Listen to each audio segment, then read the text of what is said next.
pessoal, nós estamos aqui de volta, são 18 horas agora, nós começaremos então a transmitir a palestra do professor.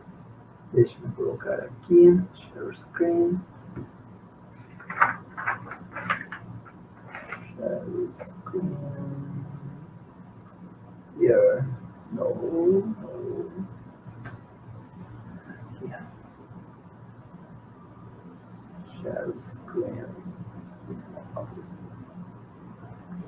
Here now we have.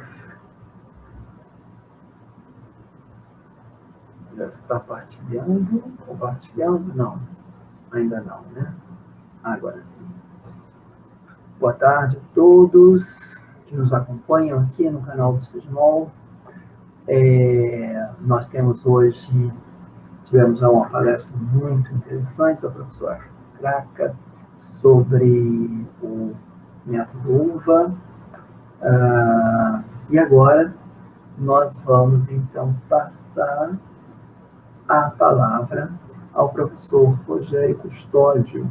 Rogério trabalha com aplicação de métodos de química quântica, em cálculos de propriedades atômicas e moleculares, desenvolvimento, trabalha bastante em desenvolvimento de métodos computacionais, é professor do Unicamp, Instituto de Química da Unicamp,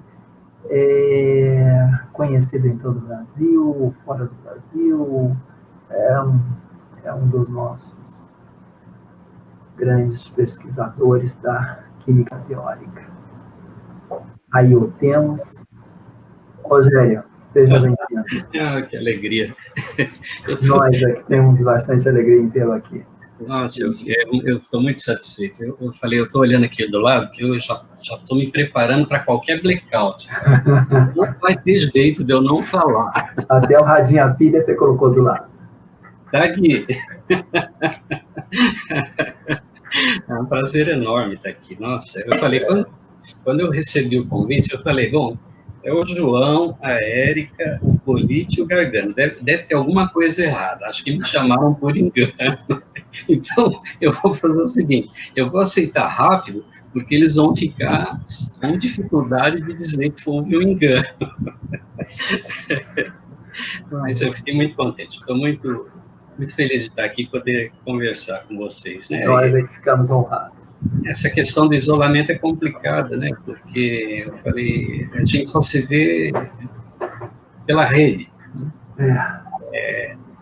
Mas, eu falei, é uma satisfação muito grande, mesmo tendo esse pequeno contato.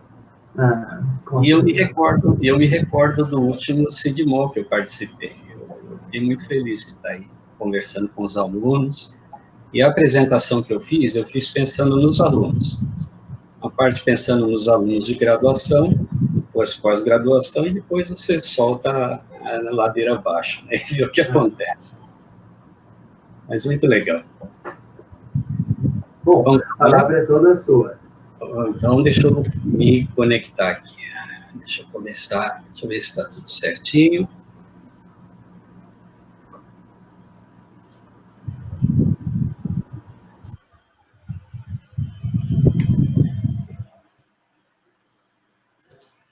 É claro que sempre aquela pergunta, se estão me ouvindo, com certeza estão. Então, eu falei, a minha apresentação, eu fiz pensando nos alunos de graduação e pós-graduação. Na verdade, a gente sempre... Eu lembro muito bem da minha época de graduação e pós-graduação, o meu medo nessa apresentação é ficar contando história e esquecer da apresentação, né? Então, a primeira coisa que eu vou mostrar para vocês aqui é um quadro. Esse eu não preciso nem falar, né, que é um Van Gogh, todo mundo reconhece o estilo, e ele é um estilo diferenciado, ele mudou o padrão de desenhos ou de pintura na época. Era tão diferenciado que ele não conseguia vender nenhum quadro. Os poucos quadros que ele vendeu, quem comprou foi o irmão dele, que deu um apoio muito grande. Agora, por que eu coloquei esse quadro? Isso daqui deixou, provavelmente, Eu vou contar uma historinha aqui já de início, né? Há anos atrás, tinha um professor Gomide da UFSCar, e ele estava muito vinculado com a SBQ, e ele convidou eu e o Nelson para dar um curso de métodos computacionais em química na reunião anual da SBQ. Então, tudo bem, né? Vamos lá, tal. Aí eu fiquei com a introdução, eu falava sobre aspectos gerais da mecânica quântica, da mecânica clássica também, e aí isso era o primeiro dia. No segundo dia, vinha o Nelson, que falava da parte do formalismo, a parte mais funções de base, as equações, a equação secular, essa coisa toda. E no terceiro dia, o Gomide falava das aplicações, falava de mecânica molecular e aplicações da dinâmica molecular. Então, o divertido é que eu começava a minha apresentação mostrando um quadro do Caravaggio. Acho que o nome do quadro era São Jerônimo, né? Mostra São Jerônimo, é um quadro muito bonito, mas o pessoal ia lá ouvir sobre mecânica quântica e, de repente, eu começava a falar da pintura do Caravaggio, né? E o Nelson, ele zoava muito, falava que eu era um enrolão, falava, pô, o cara é um picareta, está enrolando aí a plateia, né? Mas eu começava a falar da pintura, depois eu começava a falar das cores, depois eu começava a falar de transição eletrônica, espectroscopia e caía na mecânica quântica, né? Então, era muito legal. Só que nesse curso, o divertido foi que a gente pegou um auditório muito grande, tinha muita gente. E, claro, eu estava nervoso, né? Você não sabe quem está assistindo.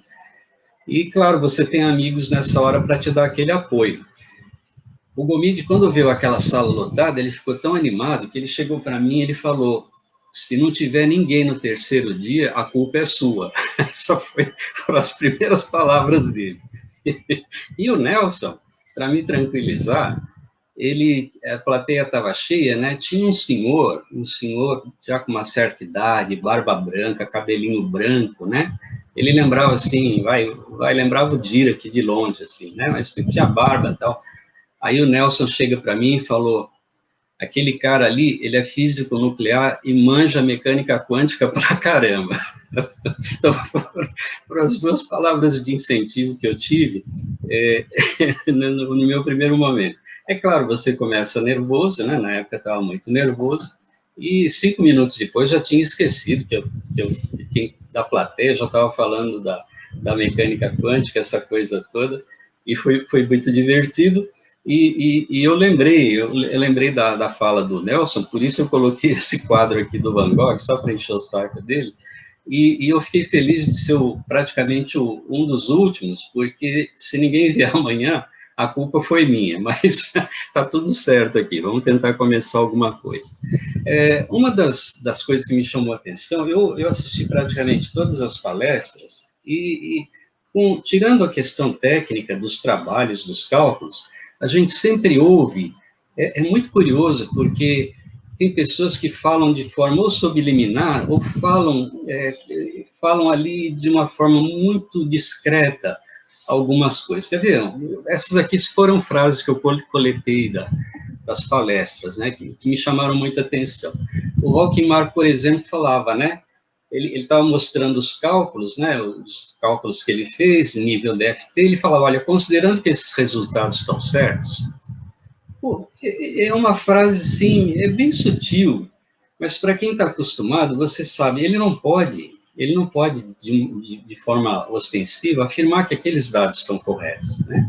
Você tem um nível de aproximação, e você, na melhor das hipóteses, você tem que fazer alguma coisa para imaginar que aquilo está no caminho certo. A outra que eu achei boa foi da Jennifer, que, num determinado momento, quando ela estava falando da água magnetizada lá, ela falava das hipóteses de trabalho, ela falava toda hipótese devia ser testada, né? O que ela está querendo dizer com isso? Por que a gente faz isso? Na verdade, a gente tem introduzido dentro da gente o treinamento do método científico. E quando eu coloquei esse quadro aqui, com essa frase, né, o método científico como um instrumento de um movimento rebelde. Na verdade, a gente quebra, existe uma questão de época em que você quebra o padrão de comportamento. O método científico ele é revolucionário no sentido de que ele muda a perspectiva de argumentação, de interpretação da natureza. Eu já vou explicar um pouco melhor, e essas frases deixam clara isso, essa intenção, né? A Amanda, ela fala uma frase muito importante aqui, que a combinação entre teoria e experimento, ela coloca a pesquisa num outro patamar.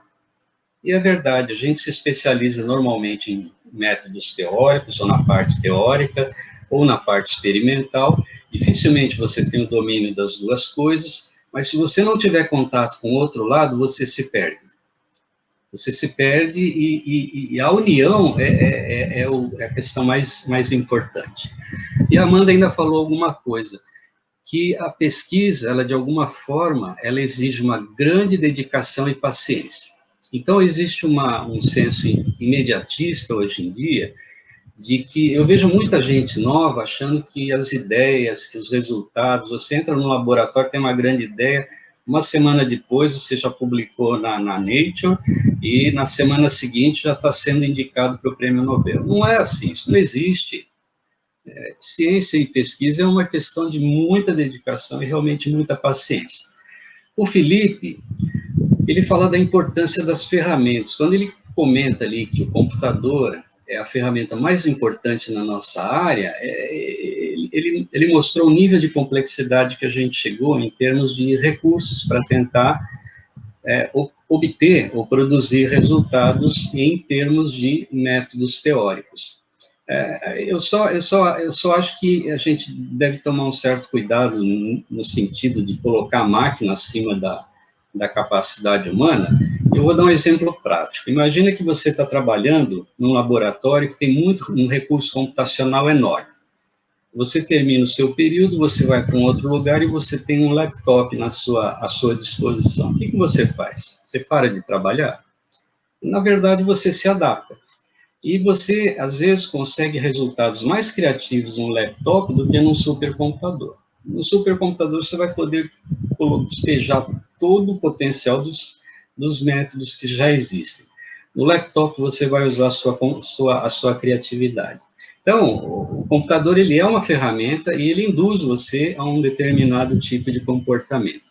E aí, as duas últimas frases são do Nelson, né? Ele fala, tentativa e erro faz parte do processo. Isso é uma frase bem crítica, porque, de uma certa forma, se você não consegue descrever por um modelo, um sistema, você tem que usar o método de tentativa e erro. Então, todo o esforço que a gente faz é no sentido de criar condições de você conseguir prever situações em que você vai conseguir resolver alguma parte do processo, como ele falou. E a última é uma coisa importante, a gente depende da literatura. Ciência é uma questão comunitária e existe muita informação na literatura. O que a gente não pode fazer é acreditar que a literatura está sempre correta, tá? Então, depois que eu já falei dessas frases, isso daqui já daria uma palestra, né? Mas o método científico ele é muito simples, né? Para quem está começando, a gente normalmente a gente vive de construção de modelos.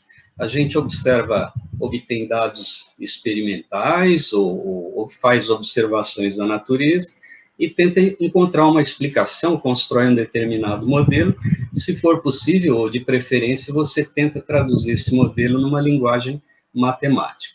Depois que você construiu o seu modelo, você necessariamente precisa de encontrar provas de que ele está correto. E aí, necessariamente, você precisa de experimentos. Ou ir para um laboratório, ou sentar no computador, você precisa de alguma forma de combinar informações para provar que a sua ideia está certa. E o mais interessante, que é uma coisa que muita gente, essa foi a intenção da maioria dos palestrantes que eu vi, a gente normalmente aplica para o maior número de processos os modelos que a gente cria. Agora, o mais importante é que você tem que ter um controle rigoroso do erro. É o erro que determina a nossa conduta. Vocês vão perceber que quando você entra no laboratório, você às vezes entra com a intenção de chegar num resultado. Quando dá errado, você se desanima. É quando você deveria ficar animado. porque se deu errado e você não souber explicar, você tem uma novidade ali. Então, o controle do erro é tudo que a gente faz. E boa parte das palestras que eu ouvi, você percebe o cuidado dos pesquisadores em tentar manter um controle para fazer com que os seus resultados sejam confiáveis, né? Por último, a gente tem que preservar uma atitude crítica sempre. Você tem que ser sempre crítico, né? E existem vários casos aí que a gente poderia, que eu poderia dar como exemplo. Mas vamos imaginar que todo mundo agora já tem uma boa ideia. Os que trabalham já sabem disso, os que estão em formação já têm uma linha de conduta aqui bem definida, né? Eu vou lembrar do caso do Newton. Newton é um outro caso de mudança. Eu falei no método científico, mas quando a gente fala no Newton, a gente tem uma série de exemplos na imagem dele. Ele era uma pessoa que ele tinha um interesse pessoal e natural pelo entendimento de por que as coisas se movimentavam do jeito que elas se movimentavam na natureza, né? Como é que ele poderia interpretar isso? Quando você vê um objeto se movimentando, por que ele está se movimentando? Como é que ele faz para mudar o seu estado de movimento em repouso ou de repouso em movimento? Estou citando aqui a lei da inércia, né? Então, o Newton tinha uma curiosidade natural, ele não fez isso para agradar ninguém, ele fez isso para satisfação pessoal. O interessante é que o conceito de força que ele desenvolveu é um conceito baseado em medidas experimentais. O conceito de força existe desde a época dos gregos. Aristóteles falava em força, em aplicação de força, e tinha uma interpretação que foi equivocada. E o Newton mostrou por que estava errado. Uma outra coisa interessante, quando o Newton escreveu o livro dele, ele publicou os resultados graças a um amigo dele chamado Halley. Todo mundo conhece o Halley pelo cometa. Então, o Halley, quando viu o modelo de Newton, ele tinha dados sobre o cometa de Halley, ele tentou fazer a previsão de quando esse cometa voltaria a passar pela Terra. E aí, é claro que deu certo, eu não sei se ele conseguiu verificar isso em vida, né? Mas ele percebeu que o modelo do Newton tinha um potencial muito grande para muitas coisas. E ele ficou tão animado que ele pagou do bolso dele a edição de 200 exemplares. Quando os livros foram publicados, eles foram vendidos rapidamente. E nesse processo de leitura da obra, as pessoas, o pessoal de Cambridge brincava, fazia bullying com Newton, no sentido de que ele tinha escrito um livro que só ele entendia. Mas à medida em que o tempo foi passando, as pessoas foram entendendo melhor a metodologia e daí para frente perceberam o potencial, e a gente tem aí o predomínio de pelo menos 200 anos da lei de Newton. A lei de Newton era considerada como uma verdade absoluta, que não iria mudar nunca, né? O Planck foi desestimulado a trabalhar com física, porque já se falava que a física estava consolidada, né? Então, é uma coisa interessante. A última observação é que quando a gente imagina Newton desenvolvendo o seu modelo, você imagina que ele sentou, viu a maçã cair e saiu escrevendo um monte de coisas, né? Na verdade, o desenvolvimento das ideias dele levaram algo em torno de 7 anos. Ele passou 7 anos. E a minha estimativa, a minha avaliação grosseira é que quando você tem um estalo, em geral, você leva de 5 a 10 anos para concretizar ou para completar o trabalho de uma forma relativamente consistente, né? As leis de Newton, todo mundo sabe, ela descreve o modelo, ela descreve a dinâmica de objetos, desde objetos do universo distante, o nosso dia a dia, até questões moleculares. A gente viu várias palestras aqui sobre enzimas, proteínas e um monte de coisas que, normalmente, se você não tem transferência de elétrons ou nada relacionado com elétrons, você vai ter que usar a mecânica clássica. Então, a trajetória é uma coisa que ainda funciona para um monte de coisas. É claro que ela tem limitações, em alguns casos ela consegue resolver problemas complicadíssimos, mas ela não é insubstituível. E todo mundo com certeza deve estar falando o que eu estou fazendo aqui com Einstein, né? Na verdade, isso daqui é uma fake, não vamos achar que isso aqui é verdade, né? Eu já mostrei isso aqui numa outra apresentação, tem gente que acha que eu conheci o Einstein. Na verdade, o efeito relativístico é um ponto de correção da mecânica do Newton. E mesmo a mecânica clássica, né, com efeitos relativísticos, ele não consegue explicar vários efeitos. E aí a gente tem o nascimento da mecânica quântica, temos aí o pai da mecânica quântica, que é o Planck, né? A mãe é a espectroscopia, foi graças à espectroscopia, ou às dúvidas que a espectroscopia gerou, que a gente tem uma estrutura que a gente chama de mecânica quântica, e a mecânica quântica é um negócio tão bem consolidado, que a gente pode dizer hoje, com uma certa segurança, que os princípios da mecânica quântica são as bases de todas as coisas no mundo físico, né? De átomos a estrelas, de núcleos a lasers. Então, essa é uma frase aqui muito poderosa, e eu queria chamar a atenção de uma coisa. Mecânica quântica, a contemporânea, né? Ela começa em 1925, e a gente vai reparar que daqui a 5 anos a gente está completando o centenário do trabalho do Heisenberg. Então, mecânica quântica, ela já teve 100 anos para mostrar a que ela veio. E ela está numa situação em que a mecânica de Newton estava há 300 anos atrás, né? Ela é, por enquanto, considerada o melhor modelo, até agora não falhou nenhuma vez, ela é extremamente eficiente para resolver praticamente tudo que a gente conhece. O que a gente precisa saber quando a gente fala em mecânica quântica? A função de onda é a questão central. A função de onda, ela tem ainda uma interpretação, existe a questão de Copenhagen, a interpretação estatística, mas tem gente ainda tentando entender um pouco melhor a natureza da função de onda. Mas qualquer coisa no universo é descrito por uma função de onda. Eu posso escrever qualquer função de onda, porque dá para fazer isso brincando. Não, a equação de onda que a gente procura, ela tem que satisfazer a equação de Schrödinger.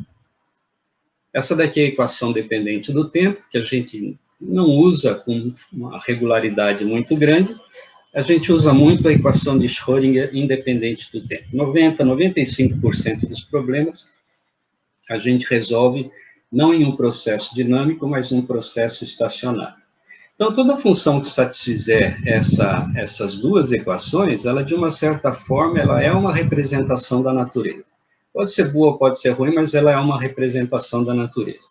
Agora, a gente está com 100 anos de mecânica quântica, e olha isso daqui. De onde veio essa equação? De lugar nenhum. Não é possível derivá-la a partir de nada conhecido. Ela veio da mente de Schrödinger. Na verdade, a gente não consegue deduzir essa equação de forma genérica. O que o Schrödinger fez foi desenvolver a partir de uma situação bem particular, e dessa situação particular ele começou a fazer aplicações em situações diferentes e foi percebendo que funcionava. E daí para frente todo mundo seguiu mais ou menos a onda, continuou expandindo a equação de Schrödinger para aplicações diversas, e a gente tem essa sensação satisfatória de que a equação de Schrödinger ela é um dos domínios do universo. A mecânica quântica é um dos domínios do universo controlado aí pela equação de Schrödinger. Quem falou isso daqui foi o Richard Feynman, que ganhou o Prêmio Nobel de Física, né? Então, se você sabe, se você consegue construir a função de onda, e é isso que os programas computacionais fazem, eles constroem a função de onda. Depois que você tem a função de onda, é que você determina as propriedades. Então, entalpia de formação, energia de ligação, esse monte de propriedades aqui, eles em geral são aplicados em diversas áreas do conhecimento. Na química, vocês viram vários exemplos aqui de aplicações em termoquímica, espectroscopia, cinética e por aí afora, né? A gente tem um domínio muito grande e a mecânica quântica, ela não é uma ficção. Pelas aplicações que a gente vê, a mecânica quântica movimenta um orçamento de bilhões de dólares durante o ano. É uma indústria fantástica. E se não fossem os efeitos quânticos, nosso universo seria alguma coisa muito diferente. Então, eu queria chamar a atenção, a gente tem aqui o trabalho do Heisenberg, né?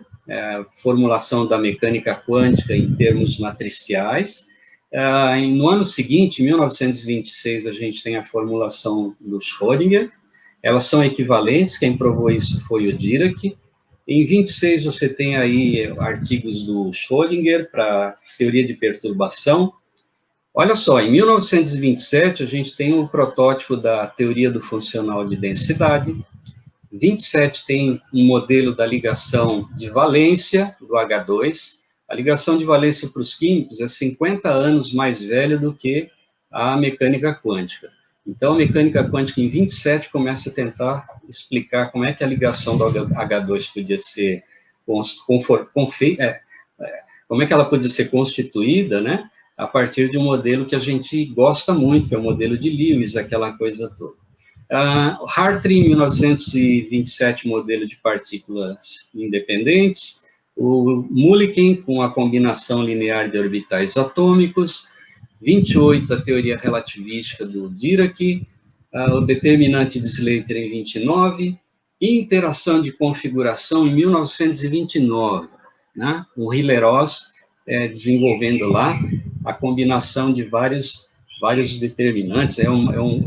Não são determinantes, são condições bem diferentes de cálculo, mas é o princípio ali da configuração de interação. O primeiro semi-empírico, o método de Hickel, em 1930, a questão da antissimetria no modelo de Hartree, em 30, teoria de perturbação do Heisenberg, que também se meteu nessa história, o Moller-Placid, em 34, em 39, o Hartree-Fock multiconfiguracional. Quando vocês olham para esse conjunto de métodos, vocês falam, puxa vida, isso daí é quase tudo que eu uso hoje em dia. E vocês vão falar, por que você parou em 1939? Porque começou a Segunda Guerra Mundial. Se a Segunda Guerra Mundial não tivesse começado, esse pessoal com certeza teria desenvolvido coisas fantásticas em um tempo muito menor.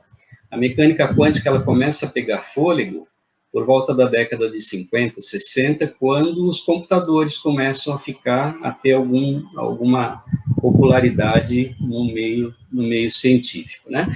Então, o curioso, olha, a gente já está quase 100 anos, e nesses 100 anos a gente está usando praticamente as ferramentas que foram imaginadas nos primeiros 15 anos do desenvolvimento da mecânica quântica contemporânea.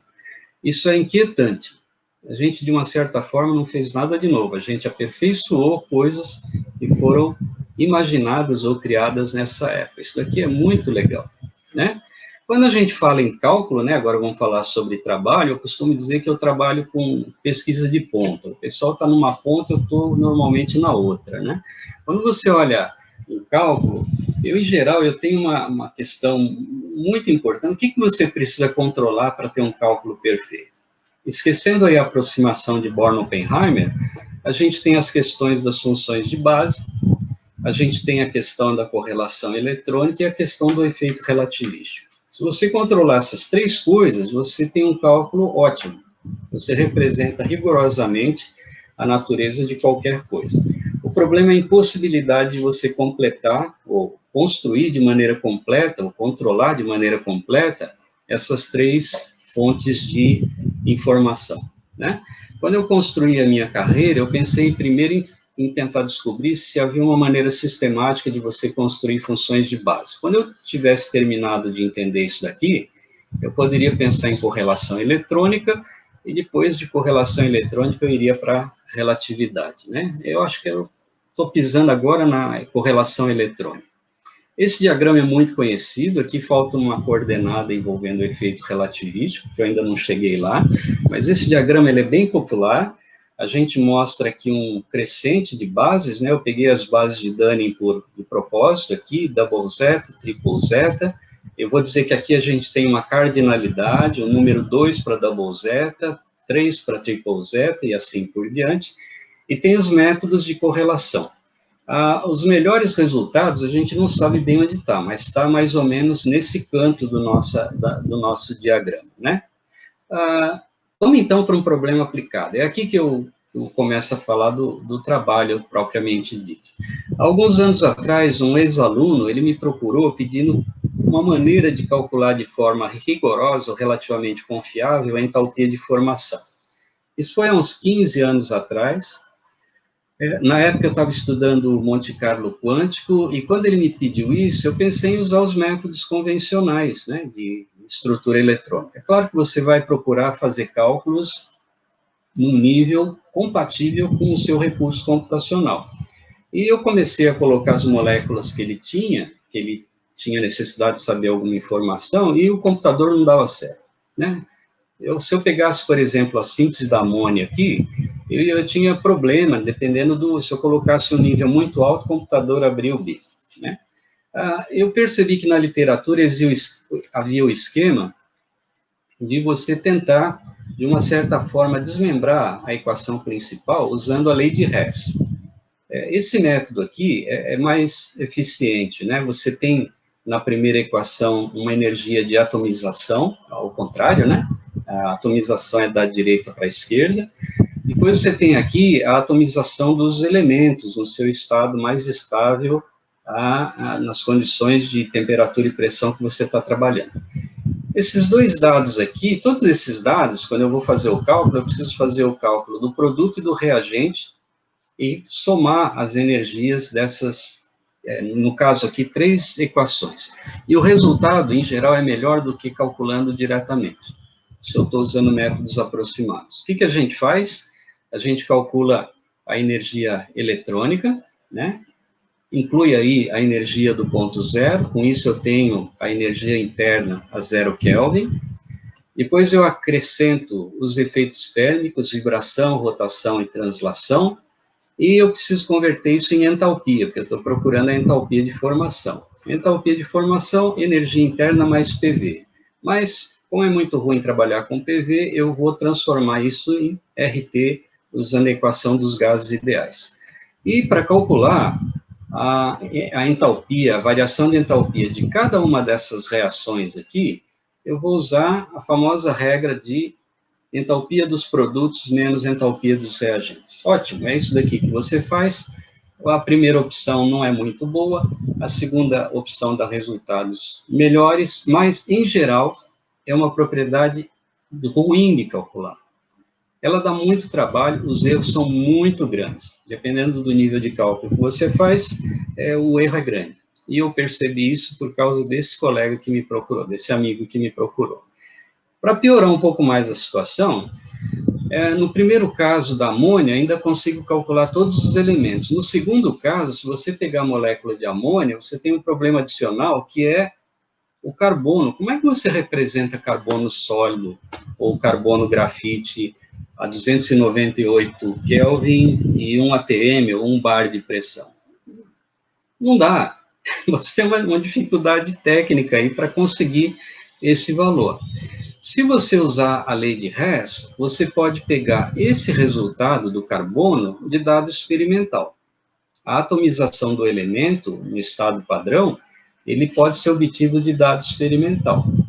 Mas por que eu vou pegar só do carbono? Eu posso pegar de todos os elementos e só calcular a energia de atomização da minha molécula, né? Combino essas 3, tenho 2 dados experimentais, pronto, beleza. Em geral, isso funciona relativamente bem, mas os erros continuam sendo grandes. Para resolver uma parte do problema, se desenvolveu as fórmulas de extrapolação. Então, o que eu quero dizer com isso, né? Imagina que você tem esse primeiro ponto aqui, isso daqui é um cálculo Hartree-Fock, o exemplo aqui é para o átomo de neônio, e você fez um cálculo Hartree-Fock com uma base double zeta, cardinalidade 2. Você fez um cálculo triple zeta, e tem esse resultado que aparece aqui no segundo ponto.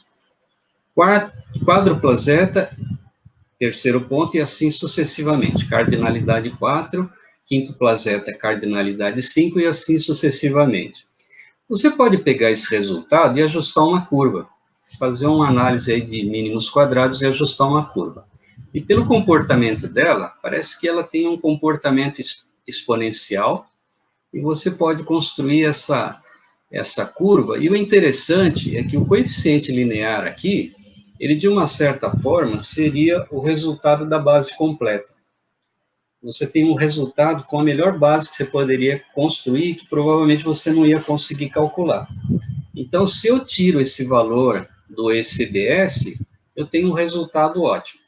Agora, se toda vez que você for fazer um cálculo, você precisar construir esse tipo de curva para todos os átomos ou para todas as funções de base, isso é ineficiente.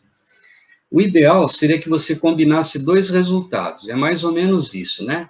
Imagina que você tem aqui essa equação, você já fez aí a regressão, né? Exponencial. Você tem aí uma equação para uma cardinalidade n, vamos supor que aqui é double zeta, e embaixo triple zeta. Eu quero determinar o ECBS, a partir do restante da minha equação, né? Então, o ideal, se eu subtrair uma equação da outra, o CBS desaparece. Então, o ideal seria você subtrair esse parâmetro, né, da energia que você consegue calcular. Daí, o coeficiente que aparece aqui, o A0, ele desaparece, e a nossa equação, ela fica dependendo só da cardinalidade, desse parâmetro K, e dessas duas energias. Se a gente reorganiza essa equação, a gente tem aí a energia da base completa, né? Ou seja, em princípio, eu estou num domínio em que eu não dependo mais da função de base. E eu tenho informações que eu consigo calcular energia. Isso aqui é uma equação que eu mesmo fiz agora há pouco, né, quando eu estava preparando o seminário, mas tem várias outras aí que eu vou mostrar já. Então, quando você olha para isso daqui, eu tenho elementos conhecidos. E eu posso trabalhar com dois cálculos simples para chegar num resultado excepcional. Isso aqui é muito utilizado em energia, poderia ser utilizado em outras propriedades. Eu falei em cálculo Hartree-Fock, mas eu poderia fazer a mesma brincadeira com um cálculo correlacionado. Também posso chegar num domínio de base completa, no nível de correlação. Existem várias alternativas na literatura de fórmulas de extrapolação. Eu só quero chamar a atenção dessa última fórmula aqui embaixo, do Schwenk, que é de 2005. Normalmente, as fórmulas de extrapolação, elas têm um caráter exponencial, ou é uma potência, né, um número elevado a um valor qualquer, né? São eficientes, funcionam muito bem, e os resultados são muito bons quando a gente consegue controlar essa questão do tamanho da base e conseguir ajustar as equações exponenciais ou potência. A pergunta que a gente se fez é por que a gente não poderia usar a série de Taylor? Né? Isso é algo que a gente fez. Né? Por que eu não poderia usar a série de Taylor? A gente aprende na graduação que a série de Taylor é capaz de identificar o valor de uma propriedade num ponto futuro ou passado a partir de um valor de referência e as suas derivadas, né? Então, a ideia desse trabalho foi mais ou menos isso. A gente pegou a série de Taylor, o H que está aparecendo ali é a variação da cardinalidade, as energias com apóstrofes, ou os E's, pode ser qualquer propriedade em princípio, né, vão ser transformadas em derivadas numéricas, não são derivadas analíticas, a gente não sabe, não tem uma equação, uma função contínua, né, e eu poderia usar derivadas numéricas para reconstruir a série de Taylor usando informações que eu consigo calcular. Então, aqui tem só um rearranjo dos elementos da equação de cima.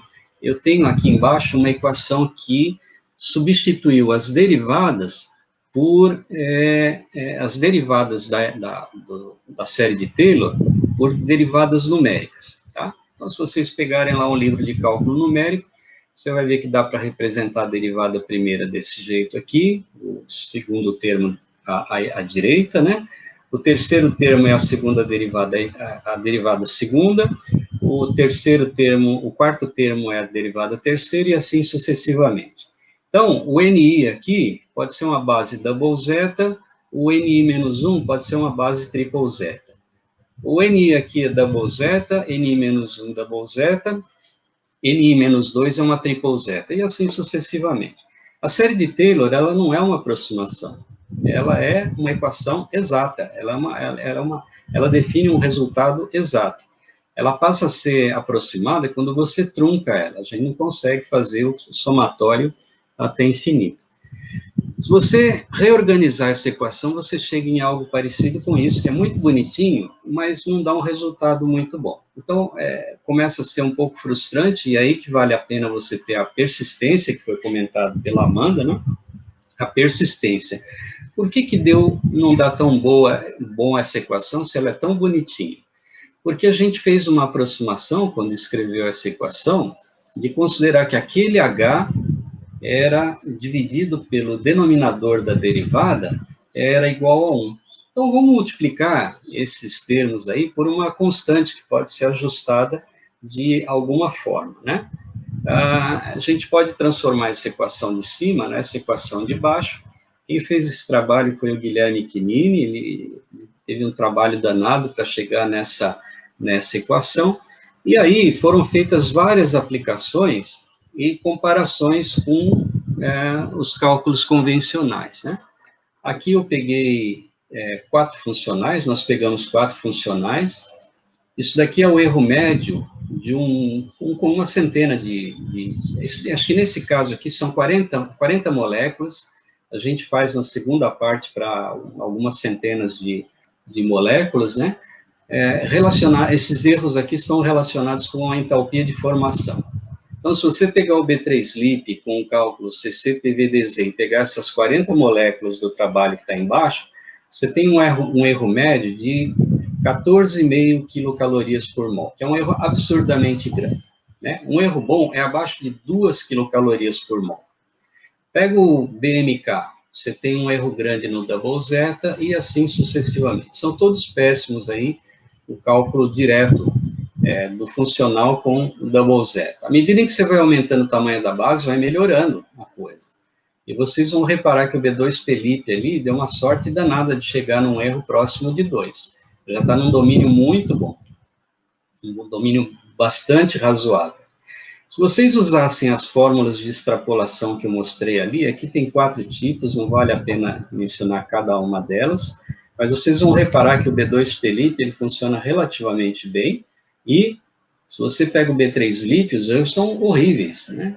São erros muito grandes, dependendo da fórmula de extrapolação. E vamos olhar aqui a série de Taylor. A gente desenvolveu várias equações para representar a série de Taylor, e a gente percebe que o erro, no caso do B3-LIP, continua sendo razoável. O B2-PLIP, ele é ótimo, dependendo da expressão que a gente utiliza para representar essa extrapolação usando a série de Taylor.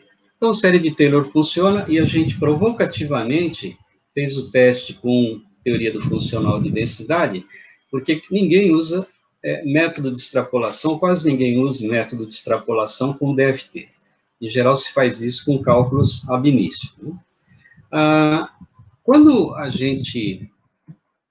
isso daqui foi uma coisa recente, né? Deixa eu voltar aqui, foi no doutorado do Guilherme, mas a ideia, ela começa bem antes. Imagina que você tem um cálculo, você quer fazer um cálculo para uma molécula, um coupled cluster SDTQ, uma base sextupla zeta. Dependendo do tamanho da sua molécula, o seu computador não vai conseguir chegar em resultado nenhum. Ele vai travar, vai dar pau, não tem espaço no disco, não tem memória, aquela coisa toda, né? Mas, eventualmente, você consegue fazer um cálculo MP2 com uma base double zeta. Você sabe que o resultado aí corre o risco, é um resultado muito aproximado em termos de descrição correta de propriedades de uma molécula qualquer. Mas você consegue fazer um cálculo coupled cluster, no nível que a gente está querendo, com a mesma base double zeta. Se você fizesse a diferença desses dois cálculos, se você tivesse a diferença desses dois cálculos, você teria, por exemplo, uma variação de energia. Essa é uma primeira ideia, né? Vamos pensar de uma maneira diferente. Vamos supor que você tem um método MP2 e você queira fazer um cálculo double zeta e você consiga fazer um cálculo com a função sextupla zeta. Aqui, de uma certa forma, você tem um erro que depende da função de base. O erro na vertical, ele depende da correlação. O erro na horizontal, ele depende do tipo de função de base. Será que se a gente não combinar os dois, a gente não chega em alguma coisa perto do método que a gente queria? Essa aí é uma ideia que é chamada de metodologia de conjuntos compostos, ou métodos compostos. Você tem uma energia de referência e você faz correções que dependem da função de base, correlação e assim por diante. Então, isso daqui, eu sinceramente, eu detestava esse tipo de método, eu achava que era muito chutado, e eu acabei me envolvendo nesse problema e já faz mais ou menos uns 9, 10 anos que eu tenho me envolvido nesse trabalho. Então, um método composto, você pega uma energia de referência barata, introduz aí 2 cálculos com bases diferentes, você vai corrigir, entre aspas, aí a base, você pega 2 níveis de correlação diferentes, você vai introduzir correção de correlação, tem efeito vibracional, rotacional, você pode incluir, efeito relativístico, se for possível, e normalmente você tem um pequeno fator empírico, né? O pequeno aqui foi bem sutil, mas é mentira. Às vezes ele é muito importante também. Existem vários métodos na literatura, isso daqui começa mais ou menos com o Peterson, em 1988, ali em 1991, quando ele começa a propor os métodos de base completa que eu comentei agora há poucos minutos atrás. E você vê aí uma série de métodos a partir de 89, principalmente esse Gaussian N que vocês estão vendo aí, né? Vários métodos. A vantagem deles, eles conseguem ser aplicados para várias propriedades necessárias, né, para vários trabalhos, entalpia de formação, energia de ionização e assim por diante. Os erros são, em geral, menores do que 2 quilocalorias por mol. Como a gente trabalha sempre com um nível de cálculo mais barato, você consegue usar em moléculas relativamente grandes, e o tempo de CPU, ele compensa, né? O número de cálculos que você faz compensa aquele que você gastaria com um cálculo muito sofisticado. Você usa algumas correções empíricas, e aqui tem um problema que o pessoal fala que um dos efeitos importantes nesses métodos é o efeito de correlação elétron-valência, né? Tem que tomar cuidado aqui com o meu tempo. Então, eu vou mostrar para vocês o exemplo desse método G2MP2B3, porque é muito simples. Olha, a energia de referência aqui foi um QCI-SDT com base 631GD, né? A correção da função de base foi feita em nível MP2. Pegou uma base grande e se subtraiu da energia com uma base 631GD. Se incluiu aí as correções térmicas, energia do ponto zero, vibração, rotação e translação. Efeito relativístico, foi colocado o efeito de spin-órbita nos átomos, e a correção empírica são 2 equações que dependem desses parâmetros. AB, 2 parâmetros para qualquer molécula e 2 parâmetros para qualquer átomo, né? O Na e o N-alfa e N-beta aqui são o número de elétrons de valência. Então, a energia de correlação não foi corrigida. Esse resultado aqui, esse método, ele utiliza geometrias de equilíbrio B3-LIP, 631G, e as frequências também, né? Então, isso aqui é só para dar uma ideia muito rápida. E a pergunta que se faz quando eu estava com esse problema da entalpia de formação, a minha grande preocupação era conseguir fazer o cálculo para esse meu amigo. E eu não conseguia, o computador não reagia. Então, a minha primeira ideia foi cortar, jogar fora os elétrons internos, incluindo um pseudopotencial. Quando você faz isso, você perde os efeitos de correlação caroço-valência, né? E o pessoal dizia que não podia se usar pseudopotencial exatamente por causa da falta desse efeito em particular. É claro que sempre aparece algum doido que aceita trabalhar com você para desenvolver um projeto, e apareceu o Douglas Pereira, que é professor hoje na Universidade Federal do Tocantins, no campus de Gurupi. Ele começou a fazer o doutorado, eu passei a ideia para ele testou o método e começou a fazer, a funcionar, que esses resultados são posteriores, né? São do Murilo. O Douglas está aqui, é o segundo autor. Tem o Nelson também, que deu opiniões importantes. Então, só para vocês terem uma ideia, quando você joga fora os elétrons internos, você pode chegar num nível de rigor próximo daquele com o cálculo de todos os elétrons.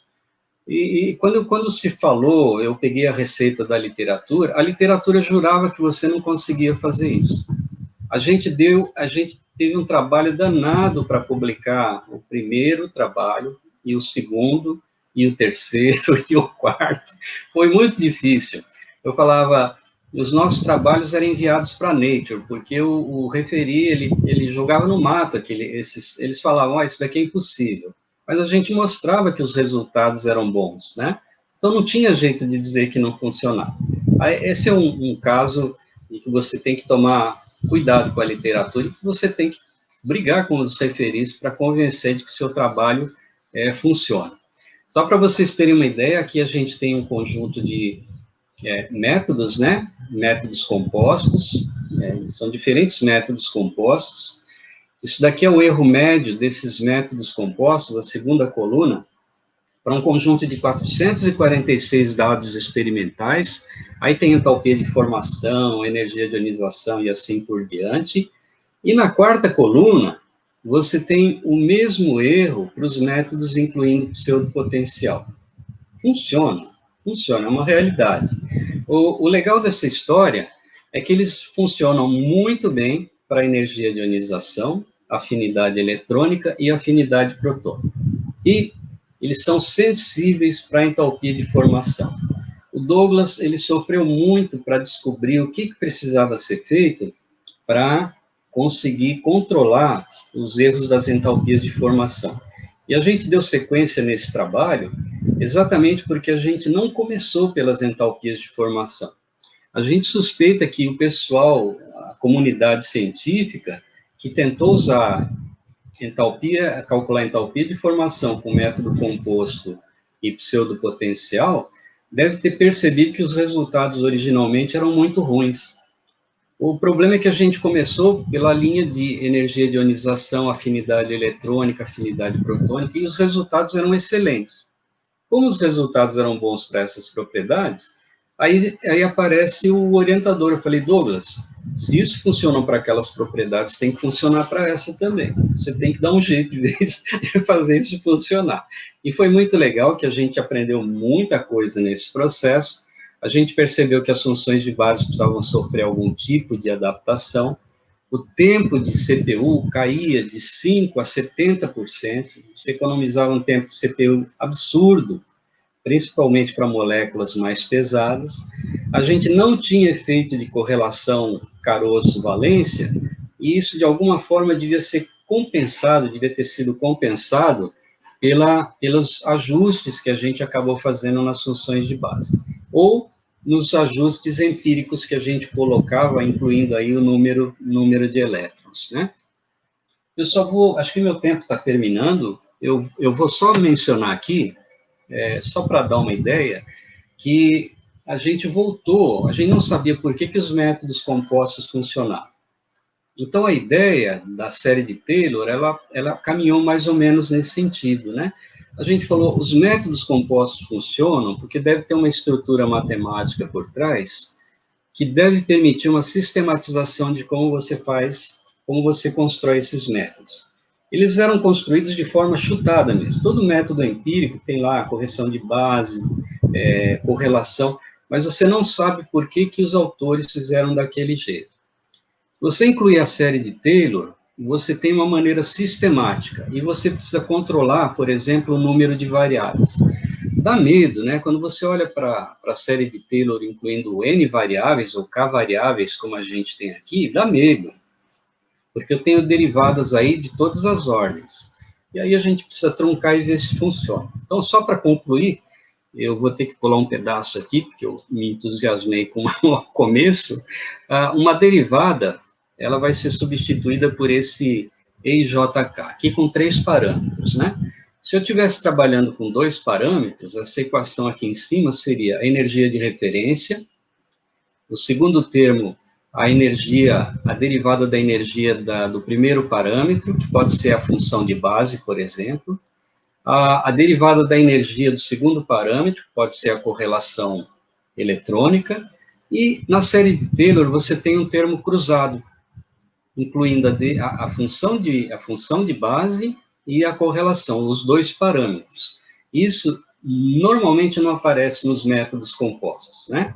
Se você tem uma expansão da série de Taylor de segunda ordem, você inclui aí derivadas segundas e você inclui termos cruzados. Então, eu vou terminar a minha apresentação só mostrando aqui um detalhe e depois os resultados, e aí eu deixo vocês à vontade para perguntar. Imagina que você tem uma função de onda e você quer saber a derivada dessa função de onda nesse ponto x.